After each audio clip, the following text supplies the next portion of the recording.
తెలంగాణ వ్యాప్తంగా ఎస్పెషల్లీ హైదరాబాద్ వ్యాప్తంగా అంగరంగ వైభవంగా సిద్ధమైంది. ప్రభుత్వం కూడా అన్ని లాంఛనాలతో సుమారుగా 154 దేశాల ప్రతినిధులను ఆహ్వానిస్తోంది. దానికి ముఖ్యమంత్రి రేవంత్ రెడ్డి గారు, అలాగే ఐటీ మంత్రి శ్రీధర్ బాబు గారు, మరొక మంత్రి తుమ్మల గారు ప్రత్యేకంగా పర్యవేక్షిస్తున్నారు. మరోవైపు భట్టి గారు కూడా ఆహ్వానాలకు సంబంధించి ప్రత్యేక శ్రద్ధ, ఉప ముఖ్యమంత్రి భట్టి గారు కూడా ఆహ్వానాలకు సంబంధించి ప్రత్యేక శ్రద్ధ చూపిస్తున్నారు. మరోవైపు ఇరిగేషన్ మంత్రి ఉత్తమ్ కుమార్ గారు కూడా కొంతమంది ప్రముఖులకి వెళ్ళి స్వయంగా ఇన్విటేషన్ ఇచ్చారు. పక్క రాష్ట్రాల వాళ్ళకి, ఇరుగు పొరుగు రాష్ట్రాల ముఖ్యమంత్రులకి, గవర్నర్లకి, ఉప ముఖ్యమంత్రులకు కూడా ఆహ్వానం పలికారు. అయితే నిన్న జరిగిన ఈ కార్యక్రమంలో ముఖ్యమంత్రి రేవంత్ రెడ్డి ఒక ప్రత్యేక ప్రస్తావన తీసుకొచ్చారు. హైదరాబాదు విశ్వనగరంగా ఫ్యూచర్ సిటీగా డెవలప్ అయ్యే పరిస్థితుల్లో అన్ని రంగాలు కూడా హైదరాబాద్ బెస్ట్ అని ఫీల్ అవ్వాలి అంటే మేమేం చేయాలో చెప్పండి, మీకేం కావాలో చెప్పండి అని తెరచిన పుస్తకంలాగా విడిచిపెట్టారు ముఖ్యమంత్రి రేవంత్ రెడ్డి గారు. ఈ సందర్భంగా నిన్న ప్రముఖులతో పాటు ఇండస్ట్రీకి చెందిన మెగాస్టార్ చిరంజీవి గారు కూడా వచ్చారు. మీరు ఫ్యూచర్ సిటీలో స్టూడియోలు కట్టండి, షూటింగ్లు ఎక్కువ చేయండి, తెలంగాణ వ్యాప్తంగా షూటింగ్లు చేస్తే రాయితీలు కూడా ఇస్తాం, పైపెచ్చు పక్క రాష్ట్రాల్లో ఒకటి షూటింగ్ చేసినా వానికి రాయితీ కల్పిస్తాం. హైదరాబాదు తెలంగాణ ప్రతి దానికి కూడా ప్రత్యేక వేదిక కావాలి, అది ఏ ఇంటర్నేషనల్ సంస్థ అయినా నా ధ్యేయం అదే అని కూడా ఆయన అనౌన్స్మెంట్ ఇచ్చారు. దాంట్లో భాగంగా pharma, IT hub, artificial intelligence, cinema industry, what not, ఏది ప్రతీది కూడా మీకు ఏది కావాలో చెప్పండి, తక్కువ ధరకే భూమిని కేటాయిస్తాం, సింపుల్ డాక్యుమెంట్స్తో ఎంఓఏ పూర్తి చేస్తాం. బట్ హైదరాబాద్ విశ్వనగరంగా అవతరం చెందాలి.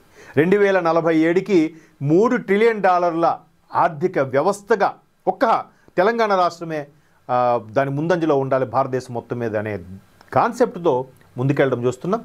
ఇకపోతే డ్రోన్ల ప్రదర్శన గిన్నిస్ బుక్ ఆఫ్ రికార్డ్ పత్రాన్ని సీఎం రేవంత్ రెడ్డి గారు అందజేస్తున్న ప్రతినిధి. డ్రోన్లతో చాలా అద్భుతమైన ప్రదర్శన చేశారు. ఆకాశంలో వికసించిన డ్రోన్తో పుష్పాలు చాలామంది డ్రోన్స్తో రకరకాల, మొన్న శ్రీరామనవమికి సంబంధించి కూడా డ్రోన్స్తో రాముని లైటింగ్స్ చూపించారు.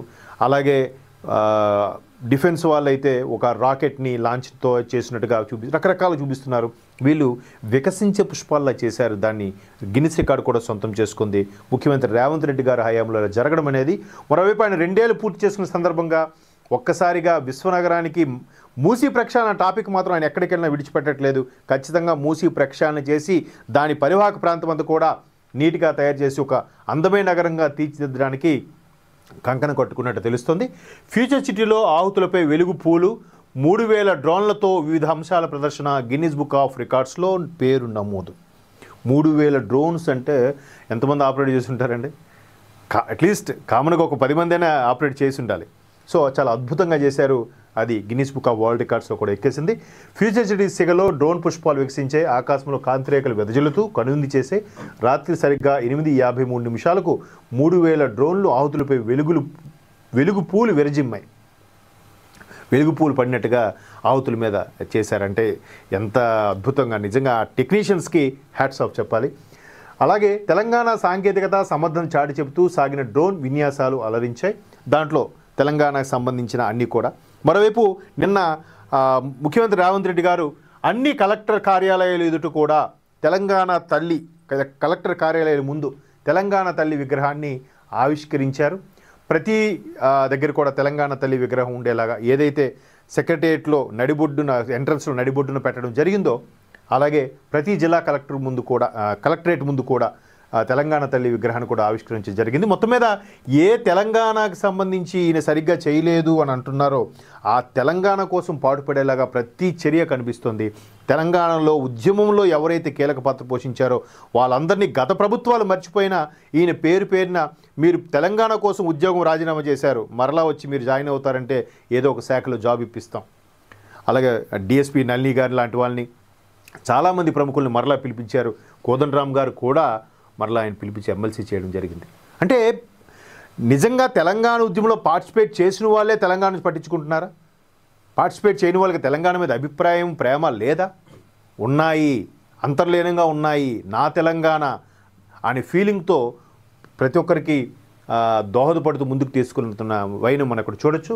ఓవరాల్గా ముఖ్యమంత్రి రేవంత్ రెడ్డి గారు కూడా ఒక స్టేట్మెంట్ ఇచ్చారు. నా ఊపిరినంత వరకు తెలంగాణ కోసం పాటుపడతాను, తెలంగాణ కోసం నేను ఈ స్థాయిలోనే చేస్తానన్నట్టు కూడా చెప్పారు. దాంట్లో చాలా అర్థాలు కూడా ఉన్నాయి. ఆయనే ముఖ్యమంత్రిగా కొనసాగుతారనే విమర్శలు కూడా వినిపిస్తున్నాయి. తర్వాత కూడా చూద్దాం. మొత్తం మీద ఈ గ్లోబల్ సమ్మిట్ 2047తో దేశం కాదు ప్రపంచంలోనే ఒక్కసారి హైదరాబాద్ మరొక్కసారి హైలైట్ అవ్వబోతుంది అనేది వాస్తవం, మనం అంగీకరించాల్సిన విషయం.